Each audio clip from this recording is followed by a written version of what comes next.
I need you to stop what you're doing right now. Because if you are over 50 and you are washing your hair the way you've been washing it your entire life, you are making a mistake that is costing you hundreds of hairs every single week. And the worst part, nobody told you this was wrong. Your dermatologist didn't mention it, the shampoo bottle definitely didn't warn you, and your mother, God bless her, she probably taught you the exact habit that is triggering your shedding right now. I'm Dr. Romalia, and I have spent years helping people over 50 rebuild their hair health from the inside out. And in today's video, I am going to show you the exact washing mistakes that are destroying your follicles after 50. Backed by real science, real studies, and real results. Stay with me to the end because the mistake I reveal at the 7-minute mark is the one that shocks my patients the most. And it is probably the one you are doing every single morning. Before we get into the mistakes, I want to give you the science behind why washing your hair after 50 is fundamentally different from washing it at 25. Here is what the research tells us. The American Academy of Dermatology confirmed that 50% of women over the age of 50 will experience noticeable hair thinning. 50%. That is 1 in 2 women. And when researchers dug into the modifiable risk factors, meaning the things you can actually control, washing habits showed up consistently on that list.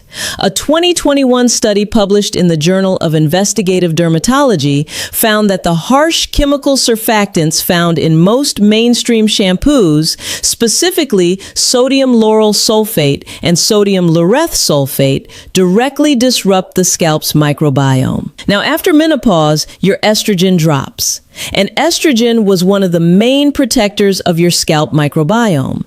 When it drops, your scalp becomes significantly more vulnerable to those chemical disruptions. And then there is this critical piece from the International Journal of Trichology published in 2019.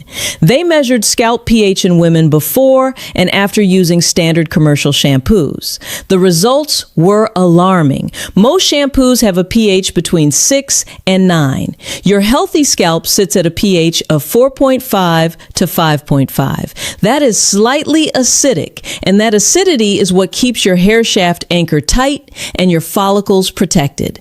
Every time you wash with an alkaline shampoo, you are opening up the cuticle, weakening the anchor point, and creating the exact environment where hair slips out of the follicle prematurely.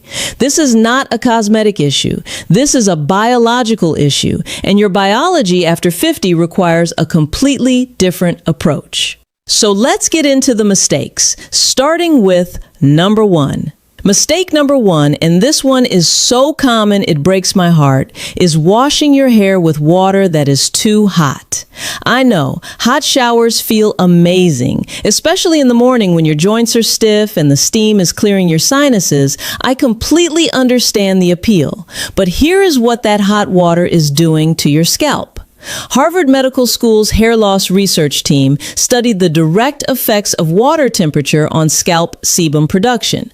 They found that water above 109 degrees Fahrenheit, which is a temperature that most people would call comfortably warm, strips your scalp of its natural protective oil layer. And when that oil layer is stripped aggressively and repeatedly, your scalp does something desperate. It goes into panic mode. It starts overproducing sebum to compensate. That overproduction creates a greasy buildup. That buildup clogs the follicles, and clogged follicles cannot anchor hair properly. The result? Shedding, thinning, breakage at the root. But it gets worse after 50 because your skin's natural oil production is already declining due to hormonal changes. So your scalp is starting from a lower baseline of protection. Hot water is not stripping a well-stocked pantry. It is raiding a pantry that is already running low. What do I recommend to my patients? Wash with lukewarm water. Not cold. I am not asking you to suffer, but lukewarm.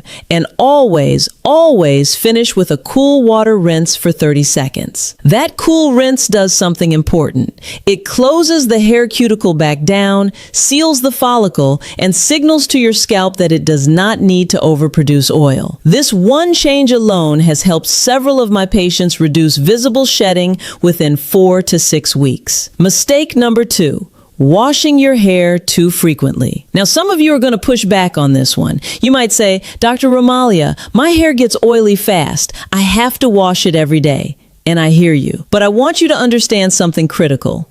The oiliness that forces you to wash every day is often caused by washing every day. Here is the cycle. You wash. You strip the oils. Your scalp overcompensates with more oil production. You feel greasy by the next morning, so you wash again. And the cycle continues, getting worse over time. The 2020 study in the Journal of Cosmetic Dermatology was very clear on this.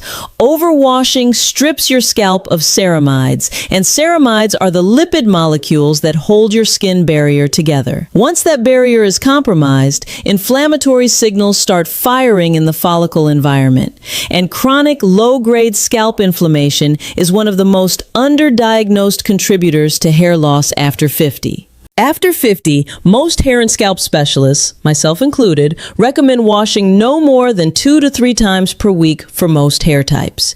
If you have a very fine, oily scalp, you might push to 3. If your hair is coarser or on the drier side, twice a week is sufficient and often more than enough. Between washes, if you feel buildup or oiliness, use a dry shampoo sparingly, applied only to the roots, never massaged into the scalp aggressively. I know breaking the daily wash habit feels uncomfortable at first. The first week, your hair might feel greasier than usual. That is normal. That is your scalp recalibrating. Give it 2 to 3 weeks. Your follicles will thank you. Now we are at mistake number 3, and this is the one I promised you, the one that shocks my patients in the exam room. The way you physically scrub your scalp is causing hair loss. I want you to picture how you wash your hair right now. You squeeze the shampoo into your palm, you put it on your head, and then most people do this. They use their fingernails, or they use the pads of their fingers with significant pressure, rubbing back and forth vigorously, getting a good lather going, making sure it is really clean. Stop. Here is why this is dangerous after 50. The NIH published a study in 2022 on DHT sensitivity in the aging scalp. DHT, dihydrotestosterone, is the hormone primarily responsible for follicle miniaturization and hair loss. What the study found was that mechanical trauma to the scalp, meaning physical friction and pressure, elevates local DHT sensitivity in the skin. Your follicles become more reactive to DHT at the very spots where you are scrubbing hardest. For women over 50 who are already dealing with postmenopausal hormonal shifts, this is compounding an existing problem. You are literally making your follicles more vulnerable to the hormone that is already attacking them. Additionally, aggressive scrubbing physically breaks the hair shaft at the weakest point, which after 50 is closer to the root than it used to be. Combined with a thinner, more delicate scalp skin, this creates microtrauma that triggers an inflammatory response. The correct technique is this. Apply shampoo to your scalp using the pads, not the tips, not the nails, the pads of your fingers. Use a light circular motion. Think of the pressure you would use to massage your closed eyelid. Gentle, deliberate, not a scrub, a massage. This also stimulates blood flow to the follicles, which actually helps with growth. A 2019 study in the journal eClinical Medicine found that standardized scalp massage of just 4 minutes per day increased hair thickness over 24 weeks. You get a 2-for-1. You stop causing damage and you start promoting circulation. Gentle, circular pressure. That is the method. Practice it this week. Mistake number 4 is about what is actually inside your shampoo bottle. Go grab your shampoo right now if you have it nearby.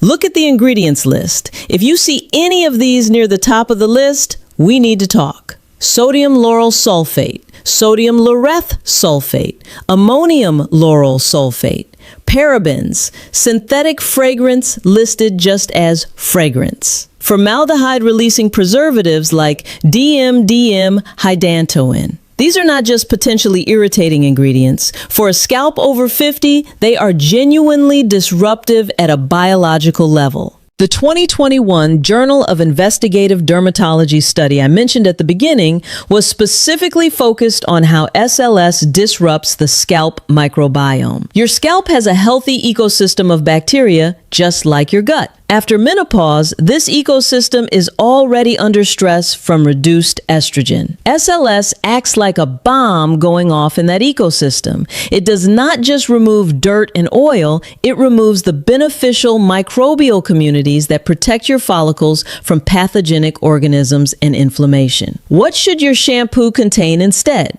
Look for sulfate-free formulas. Look for active ingredients like ketoconazole. There is clinical evidence it reduces scalp inflammation. Look for biotin, panthenol, niacinamide, or saw palmetto extract, all of which have studies supporting follicle health. And specifically for women over 50, look for shampoos with a pH listed between 4.5 and 5.5. Some brands now print this on the label. If they do not, you can test it with pH strips at home. They are inexpensive and available at any pharmacy.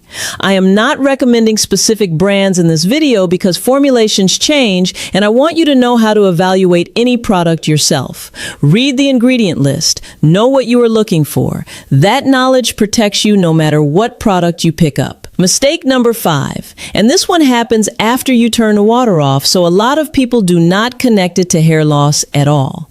The way you dry and handle your hair immediately after washing is causing breakage that you are mistaking for shedding.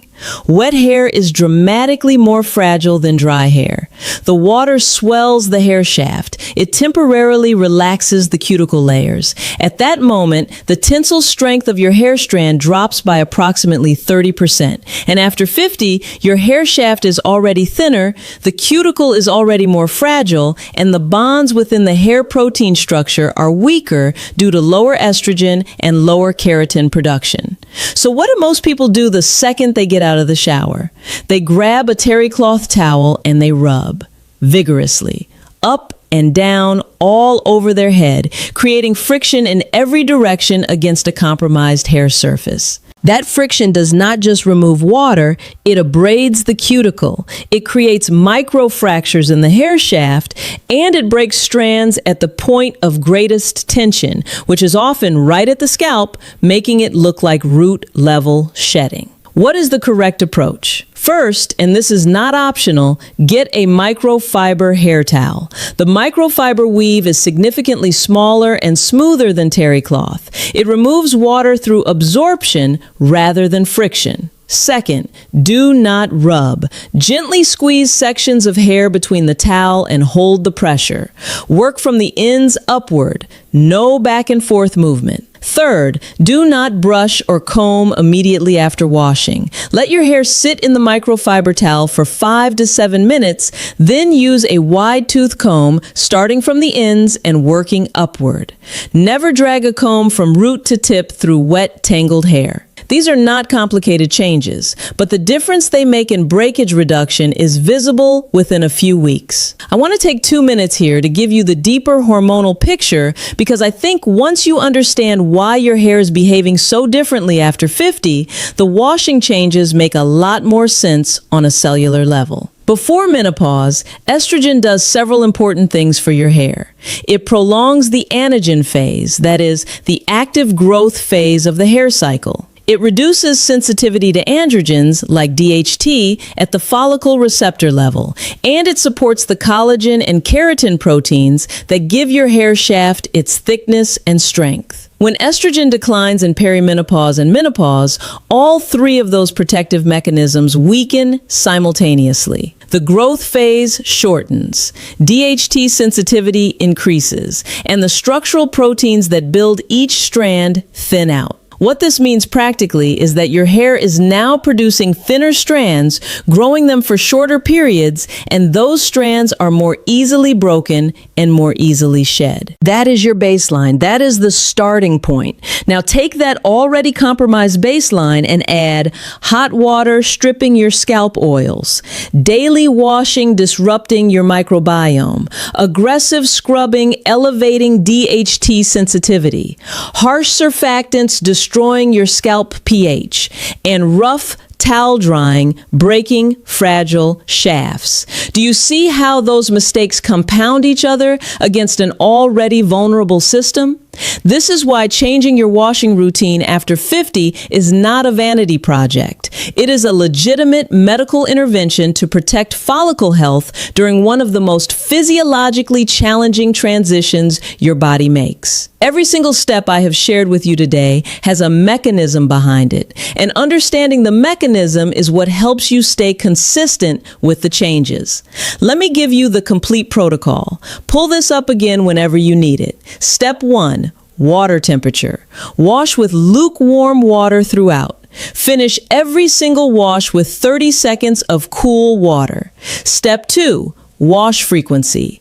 Maximum 2 to 3 times per week. Let your scalp recalibrate over the first 2 to 3 weeks if you have been washing daily. Step 3. Scalp massage technique.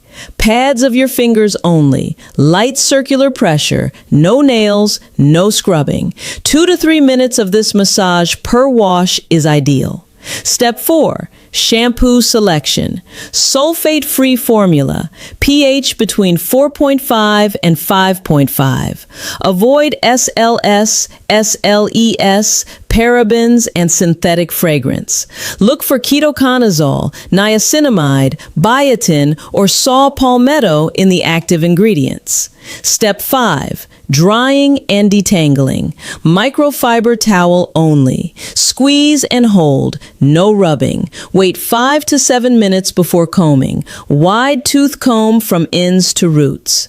Bonus step, and this is not about washing, but it is critical. The NIH research, along with multiple clinical observations, points to scalp blood circulation as a key factor in follicle health after 50. Dedicate 4 minutes each morning to a gentle scalp massage with your fingertips, even when you are not washing. You can do this while watching this video, while reading, while sitting at the table. 4 minutes, gentle circles, all over the scalp. This is your protocol. These 5 steps plus the bonus are scientifically grounded, practically achievable, and appropriate for women over 50 specifically. I want to hear from you right now. In the comments below, tell me, which one of these 5 mistakes were you making? Be honest. I read every single comment and I respond to as many as I can personally. Were you the hot water person? Were you washing every single day? Were you scrubbing with your fingernails and never once thought it was a problem? Tell me, because your answer is going to help other women over 50 who are watching this video right now and feeling like they are fighting a losing battle with their hair.